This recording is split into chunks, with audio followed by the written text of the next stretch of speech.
solving equations, and we're going to begin just by looking at x on one side. If you want to pause the video and have a go at examples 1 to 3. Example 1. X plus 3 equals 8. We want to get x on its own, so we need to get rid of this plus 3 on the side where x is. So to get rid of plus 3, we'd need to subtract 3 from both sides.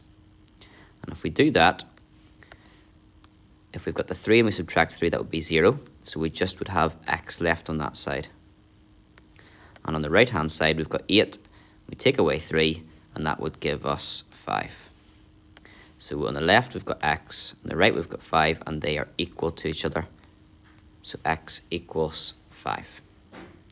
You can check your answer by putting that back in again. If we think x is 5 plus 3 8? Yes, it is. Example 2. We have x minus 4 equals 7. If we want to get x on its own, or what x is equal to, we'd need to get rid of that negative 4. And to do that, we'd have to add 4. And that would get rid of that 4 on the left-hand side. Now, what we do to the left, we must do to the right. We must balance out the equation. So we've got to add 4 to both sides.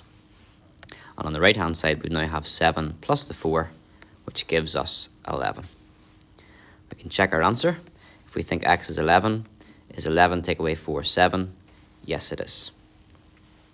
Even if you can see the answer straight away, you should still be showing your method, because we'll build this up to more complicated examples, and you need to make sure you can do it using the balance method, not just by looking at it. Example 3. Adam has 3 pens and Ben has p pens. So p is the number of pens that Ben has. Altogether, they have 15 pens. By forming an equation, find how many pens Ben has. Well, Adam has got 3. Ben has got p.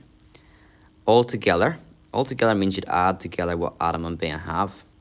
So altogether they have, or altogether that's equal to 15 pens. So Adam's pens plus Ben's pens altogether give 15. So if you want to work out how many pens Ben has, what p is equal to, we need to get 3 away from the left-hand side. So we need to subtract 3 from both sides. So if we do it to the left, we must balance it out by doing it to the right. We've got rid of the 3 on the left-hand side. We now just have p. On the right-hand side, we've got 15. Take away the 3, which gives us the 12.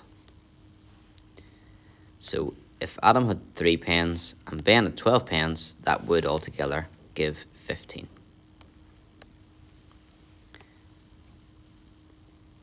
If you want to pause the video, you can have a go at examples 4 through to 9. Example 4. We have 13 equals x plus 5. You could write that, if you wish, as x plus 5 equals 13. It's the same thing, but it would be good to get used to them written both ways. It's the same idea. We want to isolate x. We want to get x on its own, not x plus 5, but just simply x. So if I wanted to get x just on its own, what we'd have to do is get rid of that plus 5. And we would subtract 5 from that side, but we'd balance out the equation by subtracting 5 from the left-hand side. On the right-hand side, we just would have x. On the left-hand side, we'd have 13 take away 5, which gives us the 8. So we've got 8 equals x. That's the same as saying x equals 8. So you can turn it around if you want, but you don't need to do that. Example 5. We have 8.7 equals y minus 4.9. And we want to get, as usual, what x equals, or in this case the variable is y, so what y equals. We need to get rid of the minus 4.9. And to do that, to get it to 0, you'd have to add 4.9. If we do that to the right-hand side, we've got to do that to the left-hand side so it balances out. And then we've got the calculation 8.7 plus 4.9. And that gives us our 13.6. Calculations like that you may want to do on the side. That's absolutely fine. Example 6. Things have changed slightly now. So if you look at examples 4 and 5, we've only got one of the variable, one x or one y, and that's the same from examples 1 through to 5. But now in examples 6 and 7, we've got a number of the variable, a number of x's or a number of c's. So we've got to change our approach. If 5 times x is 20, or 5 x's is worth 20, 1x is going to be 5 times smaller than that. So if you want to work out what 1x is, what you'd have to do is divide the left-hand side by 5. Make it 5 times smaller. X is 5 times smaller than 5x. With the equations, we must balance them out. The left-hand side is the same as the right-hand side. So if we divide the left by 5, we have to divide the right by 5. And we get that x is 20 divided by 5. You could just write that as 20 over 5. A division and a fraction, remember, are the same thing. And 20 over 5, or 20 divided by 5, works out nicely. It fits in 4 times. And we can check our answer. Does 5 times 4 give you 20? Yes, it does. Example 7, we have 3c equals 19. And we want to get what 1c is equal to. Well, that's 3 times smaller. We'd have to divide through by 3. What we do to the left, we must do to the right. So it balances. So on the right hand side, we'd have 19 divided by 3. Now, I've written that as a fraction, and that works out quite nice because 19 divided by 3 would be an awkward decimal, but if we keep it as a fraction, we can change that fraction into a mixed number.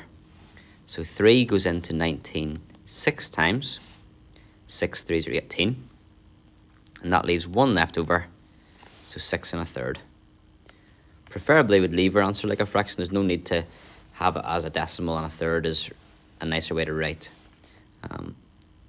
0.33333 recurring. Example 8. 4x plus 3 equals 27. You'll see now actually we've got a combination of the early examples. We've got, like example 6 and 7, we've got a number of x's. So we've got to do the same technique as 6 and 7, but we've also got a number added on, a bit like example 4 and example 5. So we have 2 things to deal with. We have to deal with the plus 3, and we have to deal with that 4x.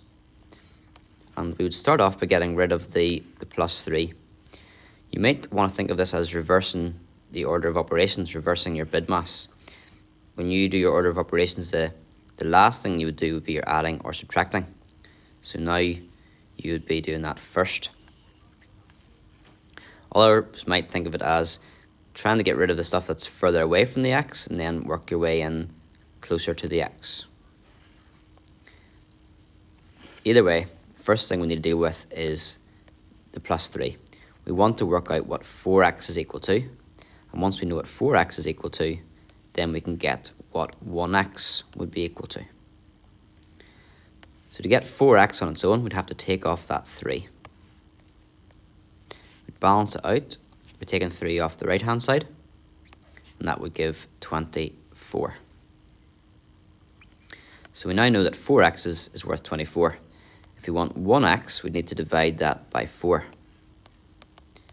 And we must do the same to the right-hand side. So we'd have 24 divided by 4, which gives 6.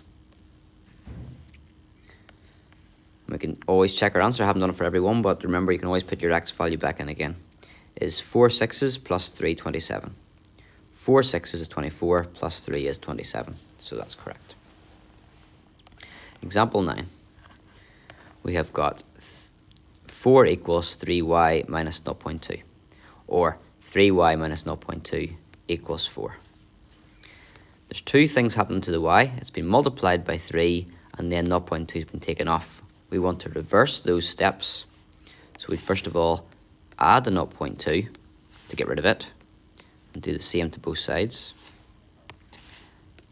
And that would leave you with 3y. The 0.2, the minus 0.2 is gone. And on the left hand side, you'd have 4.2. We then have what 3y is equal to. We want what 1y is equal to, which means we have to divide through by 3. If you're not sure what that is, you might want to go to the left-hand side or somewhere else and work out what is 4.2 divided by 3. You can use your bus stop method, and 3 goes into 4 once, there's 1 left over, and 3 goes into 12 4 times. So our answer is 1.4. Just before we finish up the video, just something important to mention. I didn't say it maybe enough earlier on. When we get into this last step of dividing through, it just happened by coincidence here that we're dividing through by the smaller number every time.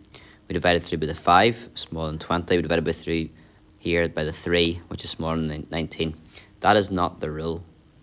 The rule is you're dividing through by the number of x's that you have. If you've got 5x, you're dividing by 5 because there's 5 of them.